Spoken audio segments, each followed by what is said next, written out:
ótima noite para todo mundo aí em casa. Semana passada eu não estava aqui no programa, estava o Rogério e o Marcão só, né? Essa semana eu tô de volta e quem deu o atestado hoje foi o Rogério, então vamos puxar a orelha dele. Isso aí, Rogério. A gente está começando mais um TVC Esporte Mais e eu quero convidar vocês aí de casa para participar conosco. Então nós estamos pela nossa live no Facebook, também estamos ao vivo pelo canal 13 da NET e pelas nossas redes aí, né? O nosso WhatsApp tá liberado. Quem estiver em casa e quiser participar do programa, tem todos esses canais aí para participar conosco, mandar sua pergunta, tirar a sua dúvida, tá? Hoje nós estamos aqui com o Márcio Vilas Boas Tavares. Ele tem um projeto super bacana, Bora Correr. Ele vai falar um pouquinho desse projeto pra gente hoje, então boa noite, Márcio. Boa noite a todos os nossos telespectadores, boa noite a vocês que estão aí em casa, boa noite Marco, boa noite Adriano. Seja muito bem-vindo ao nosso programa. Obrigado. Eu sei que a gente vai ter muito papo aqui para bater, né, ao Com longo certeza. dessa nossa 1 hora. E boa noite, Marco. Boa noite, Tudo boa noite, bem? mais, boa noite, Dê. Tava com Boa saudade noite. de mim, né? Estávamos, fez muita falta na semana passada, mas ainda bem que está de volta. É isso aí. Bom, para começar, queria que você contasse um pouquinho pra gente o que é e como surgiu o Bora Correr.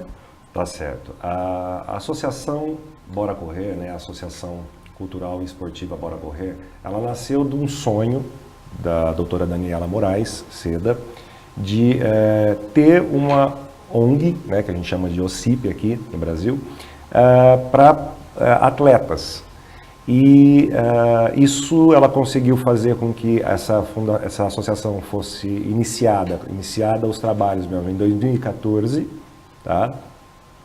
E agora, a questão de 1 mês e meio, eu me juntei aí ao projeto e estou como vice-presidente. Então ela continua sendo a presidente, né? A idealizadora, a fundadora, a presidente, e eu então agora estou somando forças para que a gente possa tocar de uma outra maneira, tentar aumentar um pouquinho aí a quantidade de atletas, recursos e tudo mais.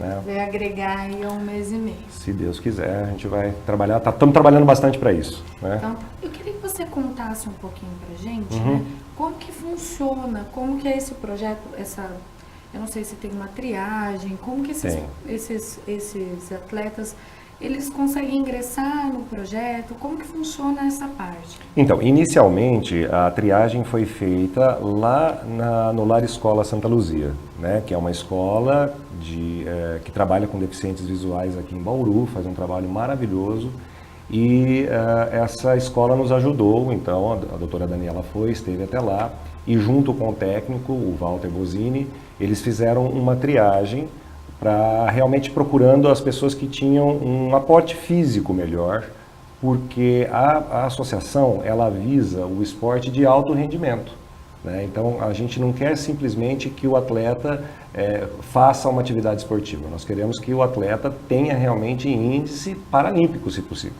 Resultados. né? E resultados. Então, num primeiro momento, eles estiveram lá, selecionaram 10 atletas 10 é um número que a gente acha possível de trabalhar de uma maneira legal, né? Começamos com esses 10 atletas, hoje nós temos apenas 8, nós podemos ter mais 2 atletas. Então as pessoas que estiverem interessadas, que estiverem ouvindo aí, tiverem interesse, podem entrar em contato conosco pelo nosso telefone, pelo nosso Facebook, ou mesmo aparecer lá no Milagrão às quartas-feiras, às 9 horas da manhã, porque a equipe técnica vai estar lá e essa equipe técnica, além de orientação, já pode até fazer uma avaliação. Muito bom. Uma pergunta, Márcio. Sim. A associação, ela trabalha, né, com pessoas portadoras de necessidades especiais. No caso de deficientes visuais, mas portadores de necessidades especiais. Por Exatamente. que deficientes visuais? Deficientes visuais. A escolha, na verdade, foi porque nós, no caso a doutora Daniela, queria fazer com algum tipo de portador de necessidade especial. Sim. Mas, por exemplo, basquete com cadeirante, você tem um custo muito alto das cadeiras. As cadeiras custam em torno de Né? 15 mil. São muito caras. Então, outros esportes demandavam muito mais renda e uma manutenção muito específica, né? Então, o atletismo, ele veio primeiro porque ela particularmente corre e gosta muito de correr. Segundo, porque é um esporte que demanda menos recurso, Certo. né? Financeiro principalmente. E você comentou aqui, qual que é o custo de um atleta hoje para a ONG? Olha, é difícil a gente falar em termos de valor individualizado. Por quê? Você tem que imaginar o seguinte, isso é até um apelo que a gente faz aí para as autoridades, para a questão de redução de custo. Toda OCIP, toda ONG, né, organização não governamental, ela tem que ter sede, uma série de documentos, né, tem que ter sede própria, uma série de documentos, tem que ter contador, tem que ter advogado para fazer os contratos. Isso tem um custo mensal alto, muito alto, né? E além disso você tem, no caso nosso, os atletas que vêm treinar 3 vezes por semana, né? Nós temos atletas de Jaú, nós temos atletas de Agudos e nós temos atletas de Bauru, tá? Então, nós temos custos com transporte até a rodoviária, da rodoviária até o Milagrão ou até a academia onde eles treinam, né? Nós temos o custo do guia, que nós temos hoje apenas 2 guias, nós estamos precisando de pessoas que queiram ser voluntárias para ser guia, mas nós temos o custo, que é transporte e tudo mais.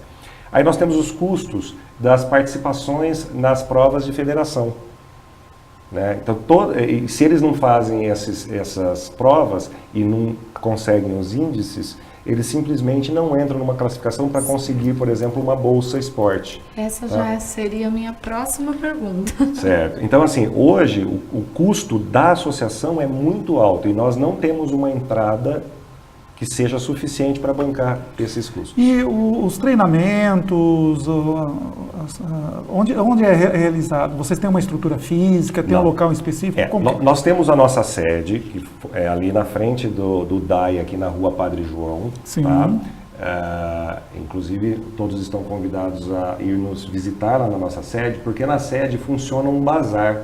E nesse bazar, nós vendemos roupas, brinquedos, coisas infantis, tá?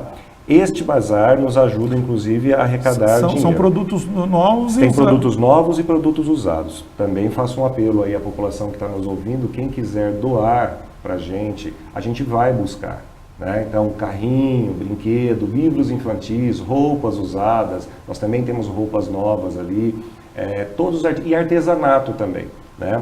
Então, essa é a nossa estrutura física. Aí, nós levamos eles para treinar em determinados lugares. Nós temos parcerias com algumas clínicas e algumas academias. Sim, tá? sim. E nós usamos o Milagrão, onde eles também treinam lá no Milagrão, lá na Nações Norte. Né?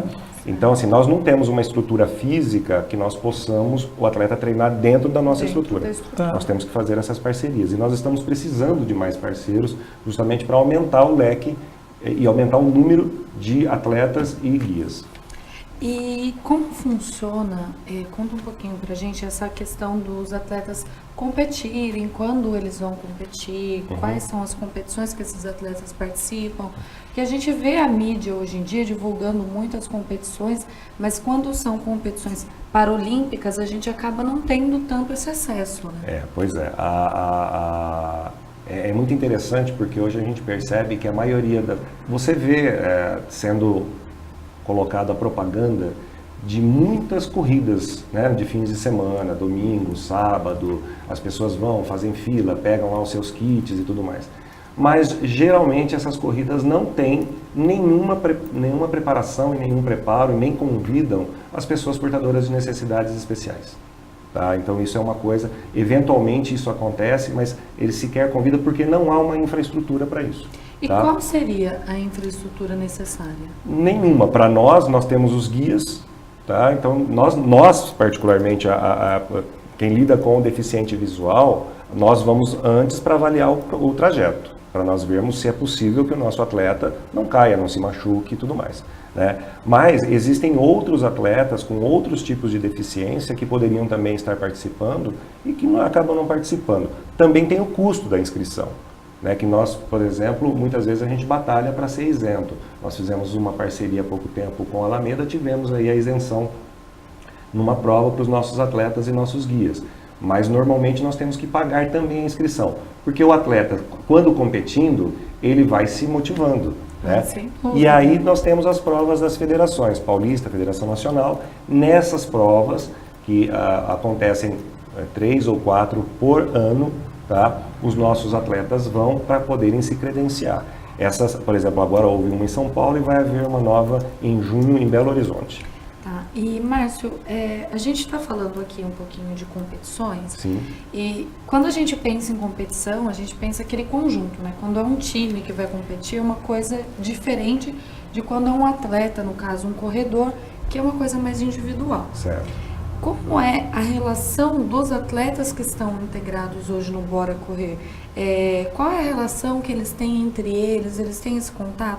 Porque a impressão que a gente tem é que o atleta vem e ele vai fazer as atividades dele sempre isoladamente, né? Então, vocês têm esse contato, essa integração entre os atletas também? Os atletas, os nossos atletas, eles fazem parte, eles são atletas que já estão lá no Lar Escola Santa Luzia. Então, eles já se conheciam de lá e eles se encontram lá todos os dias. Além dos 3 dias de treino que eles têm o outro período que eles ficam lá também. Certo. Então, todas as atividades que ele tem, que são vinculadas com o Bora Correr, elas são extracurriculares. Elas vão se adequando às rotinas. Sim, vão se adequando às rotinas. Mas você falou que assim, o principal objetivo da associação é voltado à profissionalização. Alto rendimento. Exatamente, de alto rendimento. É a performance de alto rendimento. E quantos atletas hoje de alto rendimento que participam de competições, que estão alcançando seus determinados objetivos, né? A associação possui? Nós temos 2 atletas, sendo que o Thiago Esquerdo é o nosso atleta de ponta. Hoje ele está mais próximo dos índices paralímpicos, até mesmo para poder ir nas Olimpíadas. Como é o nome dele? Thiago Esquerdo. Sim. Isso. O Thiago é o que está mais próximo de conseguir Fala o índice. um pouquinho sobre ele. O Thiago mora em Jaú, tá? Ele é residente em Jaú. O Thiago tem uma história bastante interessante, inclusive motivacional aí para as pessoas que estão nos ouvindo. Ele, brincando salvo engano, com um primo, foi atirado uma manga nele e acertou no centro da cabeça e ele teve, aqui no centro da testa, e ele teve descolamento das 2 retinas. Nossa. E ele em uma semana perdeu a visão dos 2 olhos, com 15 anos de idade. Na sequência, algo em torno de 2 anos, ele perdeu os pais num acidente e desde então ele mora sozinho em Jaú. E ele vem todos os dias, faça chuva, faça sol, para Bauru. De segunda a sábado, ele caminha sozinho até a rodoviária de Jaú, chega na rodoviária aqui em Bauru, pega a condução, vai para o treino ou vai para o Lar Escola. Então, ele é um exemplo muito interessante. Ele tem 100%, ele não tem. Ele não tem, ele tem 0% de visão. E tem um detalhe muito interessante. O Thiago ensina violão lá e inglês, né? O que ele adquiriu antes e o que ele foi adquirindo ao longo dessa caminhada, ele ensina, ele divide com os colegas. Então, além de ser um atleta de ponta, ele tem uma história de superação. Exatamente. E a gente reclamando, né, de ter que acordar cedo, acordar com chuva, ele está aqui, ou eles estão aqui, porque todos os nossos atletas são muito motivados. Eles têm uma motivação, é uma delícia ficar perto deles. Eles são engraçados, são pessoas divertidíssimas. A gente pode pensar, poxa, né, deve ser um clima pesado. É o contrário. Nós que precisamos estar perto deles porque eles são fantásticos, são pessoas com um alto astral maravilhoso. Porque às vezes o nosso clima é pesado. Exatamente. E quando a gente está pesado, é tão gostoso ir até eles, porque eles conseguem assim dissipar qualquer nuvem negra, é uma coisa impressionante. Você conversando com a gente aqui um pouquinho antes de iniciar a gravação, falando sobre o Thiago, né? Que você gostaria que ele pudesse compartilhar essa experiência de vida em escolas, né? Você estava falando exatamente isso.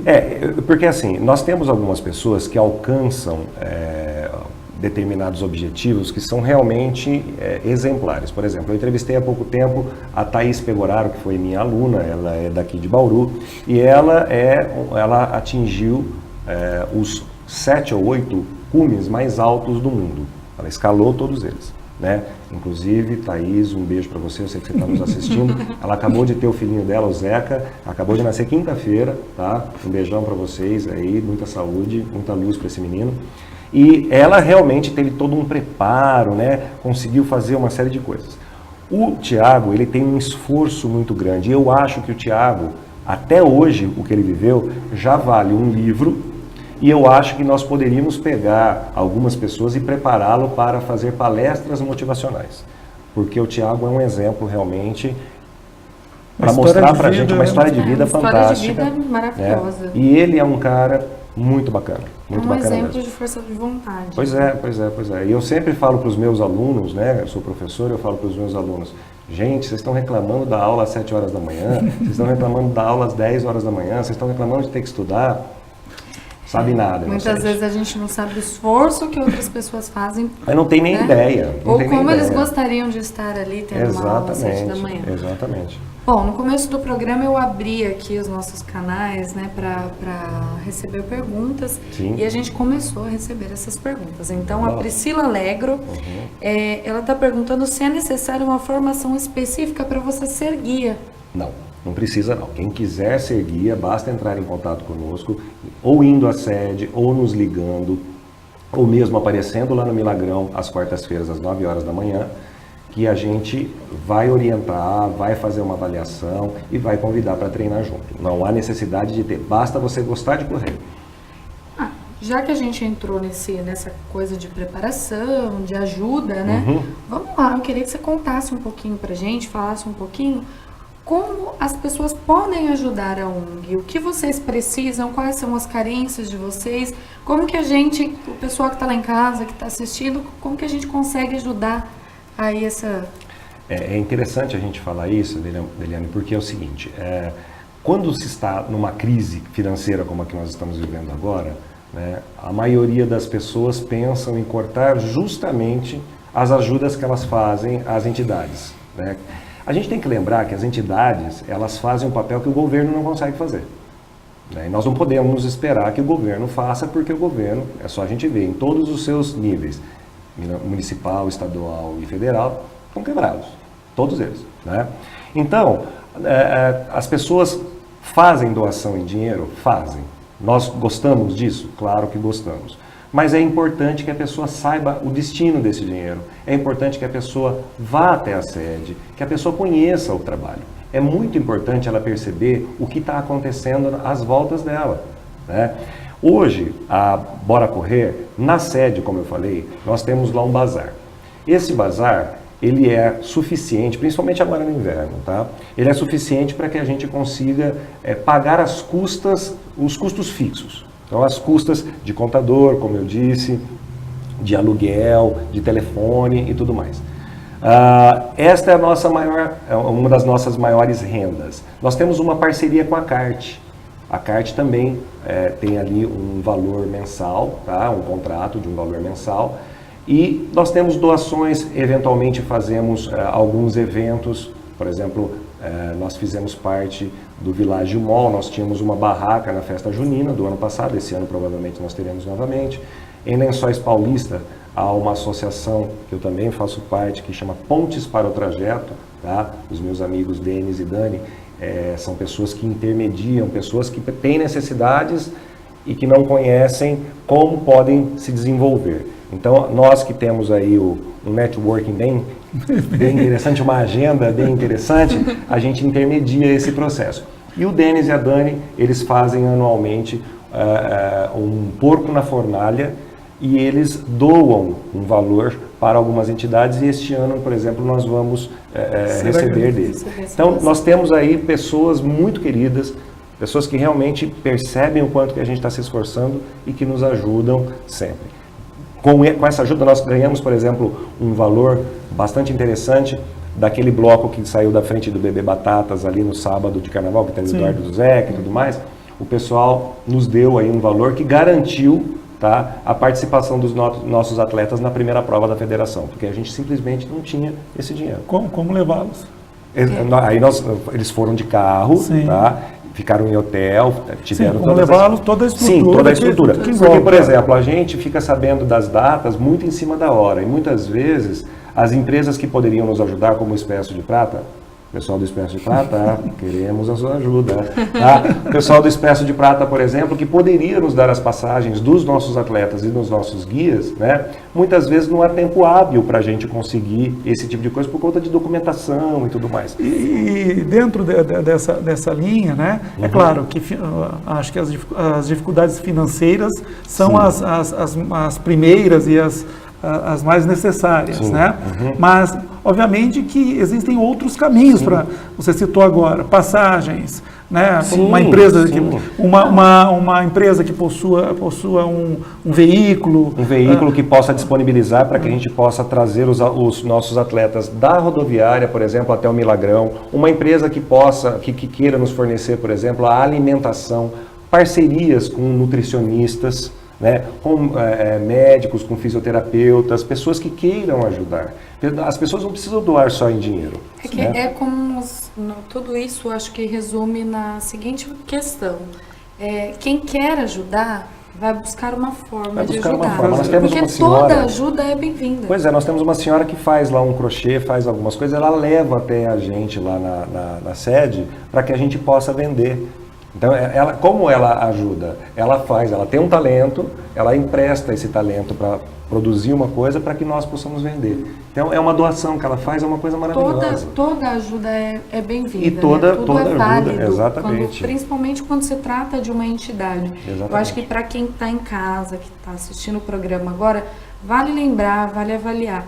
Poxa, é tão bom quando você consegue ajudar um projeto social, quando você tem esse tempo, E às vezes a gente não tem tempo, mas a gente tem alguma forma de ajudar, né? Porque muitas vezes nos falta tempo, mas nos sobra em outras áreas, né? E nós temos que entender que ajudar essas entidades, todas as entidades, na sua grande maioria, são idôneas, né? E realmente fazem muita diferença na vida dessas pessoas que carecem. Mas tudo vai de uma pesquisa. Sim, quem está lá em casa. Poxa, estou em casa, eu ouvi falar de uma ONG, de uma associação. Poxa, será que eu posso ajudar? Acho que eu posso ajudar. Pesquisa, vai se aprimorando, né? Exatamente. A gente sempre faz aqui no programa, a gente sempre faz questão de trazer esses trabalhos sociais, de mostrar para o pessoal de casa que tem pessoas com trabalhos, com projetos com crianças. A gente sempre mostra isso porque é uma forma também de mostrar a idoneidade do projeto para o pessoal de casa. Exatamente, até para você saber para onde vai isso depois, né? Como vai ser utilizado. Então, por isso que eu falo para as pessoas, não é só dar o dinheiro e tchau. Eu acho que é interessante que as pessoas acompanhem, até para que elas percebam a dificuldade que é, né? Percebam a dificuldade que essas pessoas têm. Não é fácil se locomover quando se é cego. Não é fácil você pegar um ônibus sozinho. Você tem que perguntar. Então, você carece muito de solidariedade das pessoas. Então, quando as pessoas têm a oportunidade de ver o grau de dificuldade que é para essa pessoa, né? Vir sozinha de Jaú, vir sozinha de Agudos, pegar um ônibus, caminhar até a rodoviária. Olha, ela não vê a placa dizendo para onde é o ônibus quando ela pega. Ela depende de outra pessoa informá-la. Nós não temos aqui no Brasil esses sistemas sonoros que avisam, né? Esse é o ônibus que vai até tal lugar. Não existe isso.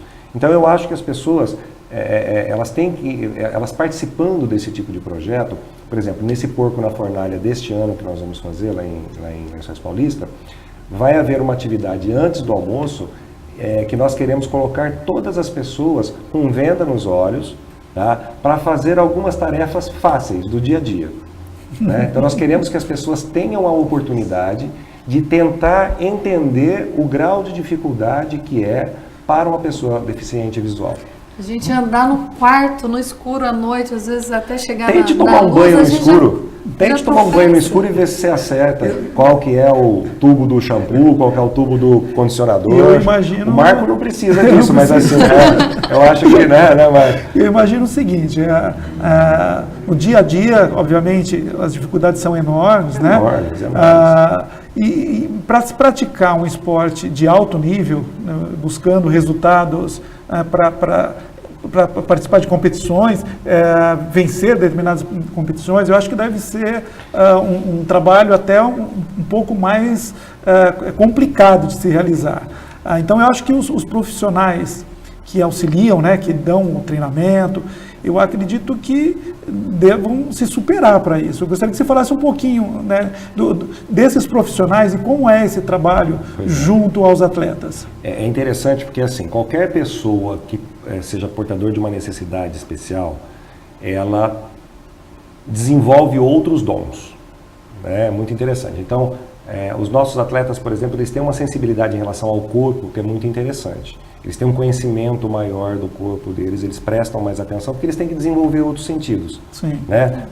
A percepção deles é diferente da nossa. A nossa, basicamente, é visual. A deles tem muito a ver com a audição, o olfato, né? O tátil. Tá? E aí eles também acabam desenvolvendo, quem é atleta acaba desenvolvendo uma percepção corporal muito interessante. Só que com a limitação de não enxergar, muitas vezes somos nós, os profissionais que estamos ao lado, que temos que orientá-los. Né? Então, assim, por exemplo, ele vai fazer uma corrida, um enduro, porque os nossos atletas eles não treinam somente em pista seca. As provas da federação são todas feitas em pedregulho. Não adianta o cara ir lá no Milagrão, naquela pista maravilhosa e tudo mais, aí vai fazer a prova da federação, tem pedregulho, como é que ele faz? Então você tem que levá-lo para conhecer esse tipo de solo, você tem que ensaiar isso com ele, né? E é muito interessante como eles se adaptam rápido. Mais rápido do que a gente. Você fala, poxa, eu sou visual. Não, eles têm uma sensibilidade fantástica. Claro que para você ser guia, né, só até voltando à resposta daquela pessoa, eu não me lembro o nome dela que perguntou, mas... Priscila. O que é interessante para um guia? O desenvolvimento da sensibilidade. Você não pode ser mais do que o atleta, mas você também não pode ser menos. Você, ao mesmo tempo que tem que motivá-lo, você tem que ajudá-lo, mas você não pode chegar antes dele. Então você tem que caminhar ao lado dele. Isso é uma coisa muito interessante, porque você desenvolve a competitividade, mas o teu parceiro você não pode competir com ele. Isso aí. Bom, a gente vai para um rápido intervalo agora e daqui a pouquinho a gente volta e você continua explicando aí pra gente. Com certeza. Tá joia. Obrigado.